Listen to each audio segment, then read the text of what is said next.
مفتی صاحب کے YouTube channel کو سبسکرائب کیجئے۔ مفتی عطاء الرحمن قاسمی۔ السلام علیکم ورحمۃ اللہ وبرکاتہ۔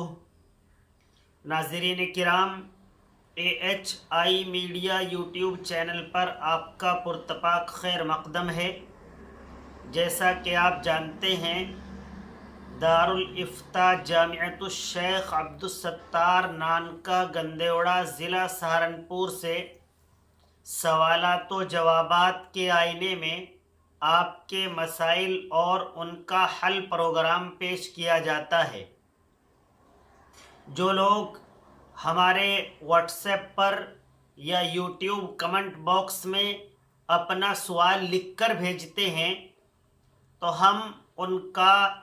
قرآن و حدیث کی روشنی میں جواب دیا کرتے ہیں۔ اس سلسلے کی کڑی میں آج کا پہلا سوال ہے، اگر محمد راغب پورنیہ بہار سے معلوم کر رہے ہیں، ایک شخص نے کھیتی کی اور اس کو منافع نہ ہوا، مثلا ایک شخص نے اپنے کھیت میں 50,000 روپے خرچ کیے لیکن اس میں 30,000 روپے کا غلہ ہوا، تو اس میں عشر نکلے گا یا نہیں؟ دیکھیے راغب بھائی، 50,000 روپے کھیتی پر خرچ کیے ہیں اور آمد صرف 30,000 روپے کی ہوئی ہے، تو نقصان کو ہٹا کر جو رقم یا غلہ بچتا ہے اس پر آپ کو عشر دینا ہوگا۔ قاری فیروز صاحب کھیڑی فیروز آباد سے معلوم کرتے ہیں، ایک شخص کے 2 بیٹے ہیں، ایک فرما بردار ہے، دوسرا نافرمان ہے۔ والد نے اپنی پوری جائیداد فرما بردار بیٹے کے نام کر دی، لیکن موت سے قبل اس نے اپنے دونوں بیٹوں کو بلایا اور کہا کہ میں اپنی جائیداد دونوں بیٹوں کو تقسیم کروں گا۔ فرما بردار بیٹے نے بھی وعدہ کر لیا کہ آدھی جائیداد اپنے بھائی کو دوں گا، اور اسی حالت میں والد کا انتقال ہو گیا، تو کیا والد گنہگار ہوگا؟ دیکھیے قاری فیروز صاحب، والد صاحب نے اپنے ایک بیٹے کی تمام تر پریشانیوں کی وجہ سے اسے اپنی جائیداد سے الگ کر دیا اور ایک بیٹے کو اس کا مالک بنا دیا، لیکن انتقال سے قبل باپ کا بھی ارادہ ہے کہ دوسرے بیٹے کو برابر حصہ دے دیا جائے، اور وہ بیٹا جس کے نام کیا ہے اس کا بھی ارادہ ہے کہ آدھا مال آدھی جائیداد تقسیم کر کے اس دوسرے بھائی کو بھی دے دیا جائے۔ فی الحال وہ کام ہوا نہیں ہے، لیکن دونوں کا ارادہ ہے اور والد کا انتقال ہو گیا، تو اب والد گنہگار نہیں ہوگا، کوئی اس پر گناہ نہیں ہوگا۔ جو اس نے وعدہ کیا ہے اس کے بھائی نے، وہ اس کے نام کر دے گا۔ اگر وہ وعدے کے مطابق نہیں کر رہا ہے تو وہ بھائی گنہگار ہوگا۔ گل بہار صاحب ہمارے ہروڑا سے معلوم کرتے ہیں، نماز میں سجدے کی حالت میں دونوں پیروں کے درمیان فاصلہ رکھنا چاہیے یا ملے ہوئے رکھنے چاہیے؟ دیکھیے عزیزم گل بہار، دونوں پیروں کے درمیان فاصلے کا مسئلہ دونوں حدیثیں ہیں۔ حدیث یہ بھی ہے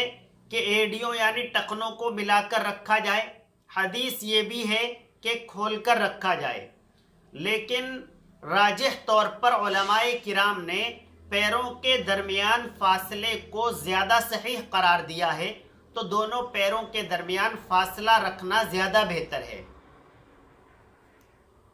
مولانا مطیع الرحمن صاحب کا سوال ہے، میں متعین مقدار 56 کلومیٹر کے سفر پر تھا ایک دن کے لیے، اب اچانک مجھے 30 کلومیٹر اور جانا ضروری ہو گیا، اب میرا کل رقبہ 86 کلومیٹر ہو گیا، میں شریعت کی نظر میں مسافر ہوں یا نہیں؟ دیکھیے مطیع الرحمن صاحب، آپ نے 56 کلومیٹر کا سفر کیا، اس کے بعد آپ 30 کلومیٹر کا اور سفر کر رہے ہیں، تو شریعت کی نظر میں آپ مسافر ہو جا رہے ہیں۔ اب آپ پر تمام چیزیں مسافر والی شریعت کے اعتبار سے لاگو ہوں گی۔ مولانا طیب نانکوی کا سوال ہے، مسجد کی رقم ادھار لے کر مدرسے کی تعمیر میں لگانا کیسا ہے؟ دیکھیے مولانا، مسجد کی جو رقم ہوتی ہے وہ متولی کے پاس امانت رکھی ہوئی ہوتی ہے، اور امانت کا مالک جو ہوتا ہے وہ اس بات کا زیادہ مستحق ہوتا ہے کہ وہ اپنا مال کسی کو ادھار دے دے، ہدیہ دے دے، صدقہ دے دے، اور یہاں پر متولی کے پاس امانت ہے، اور امانت میں یہ خیانت ہوگی کہ وہ کسی دوسرے کو مسجد کی چیز ادھار دے۔ لہٰذا مسجد کی رقم مدرسے میں، جبکہ لوگ مسجد کا چندہ مسجد کے نام پر دیتے ہیں، مدرسے کا چندہ مدرسے کے نام پر دیتے ہیں، دونوں کے الگ الگ حسابات ہیں، آمد و خرچ مسجد کی الگ ہے، آمد و خرچ مدرسے کی الگ ہے، تو اس اعتبار سے مسجد کی رقم کو مدرسے کے اندر ادھار دینا جائز نہیں ہے۔ حافظ محمد ادریس مانکی سے معلوم کرتے ہیں، اگر پہلی بیوی بد اخلاق ہو تو کیا دوسرے نکاح کے لیے پہلی بیوی سے اجازت ضروری ہے؟ دیکھیے حافظ صاحب، پہلی بیوی سے اجازت تو ضروری نہیں ہے، آپ دوسرا نکاح کرنا چاہتے ہیں تو کر سکتے ہیں، پہلی بیوی سے اس میں اجازت لینا شریعت کے اعتبار سے باؤنڈیشن نہیں ہے، آپ کے لیے ضروری نہیں ہے، لیکن تمام حضرات اس بات کا پورا خیال رکھیں کہ اپنی بیوی کے تمام حقوق کو پورے طور پر ادا کریں، اور جو بد اخلاقیاں بیویاں عورتیں کر رہی ہیں ان سے بھی ہماری اپیل ہے کہ اپنے شوہروں کے ساتھ بہت اخلاق اور محبت سے پیش آئیں، شوہر جب گھر میں آئے تو اس کے ساتھ مسکرا کر بات کرے اور پانی وغیرہ ادب و احترام کے ساتھ پیش کرے، آتے ہی کوئی بھی سخت اور سست لہجے کے اندر بات چیت نہ کی جائے، نہ جانے شوہر باہر کن مشکلات اور پریشانیوں کے سبب گھر پر آیا ہے، کس طرح کی باہر دقتیں ہیں، تو عورتوں کو اور مردوں کو دونوں کو ہی ایک دوسرے کو سنبھال کر چلنا چاہیے، ایک دوسرے کا احترام کرنا چاہیے، بد اخلاقیوں سے حتی الامکان پرہیز کرنا چاہیے۔ شہزاد انصاری رڑکی سے معلوم کرتے ہیں، بغیر دعوت کسی شادی میں کھانا کھانا کیسا ہے؟ دیکھیے شہزاد بھائی، جب کسی نے دعوت نہیں کی ہے تو اس کی دعوت میں جانا، خواہ وہ شادی کی دعوت ہو، عقیقے کی دعوت ہو یا کوئی اور فنکشن ہو، جائز نہیں ہے۔ آپ بغیر دعوت کے، بغیر بلاوے کے کسی کے یہاں کھانا نہیں کھا سکتے ہیں شریعت کے آئینے میں۔ قاری امام الدین صاحب بھوپال ایم پی سے معلوم کرتے ہیں، ایک عورت نے ایک غیر مسلم مرد سے نکاح کیا، اس سے بچے پیدا ہوئے، اب یہ عورت اور بچے اسلام پر پورے قائم ہیں، تو ان کا کیا حکم ہے؟ دیکھیے قاری امام الدین صاحب، اگر کوئی مسلمان عورت کسی غیر مسلم مرد سے شادی رچا لیتی ہے، بیاہ کر لیتی ہے، تو اس عورت کے لواحقین کو، رشتہ داروں کو، والدین بھائیوں کو یا اور قریبی لوگوں کو چاہیے کہ وہ اسے سمجھا کر جلد سے جلد اس غیر مسلم مرد سے الگ کرنے کی کوشش کرے۔ جب تک وہ عورت اس کے ساتھ رہ رہی ہے تو بہت زیادہ گناہ کی مرتکب ہے، اور جو بچے ہیں انہیں بھی فوراً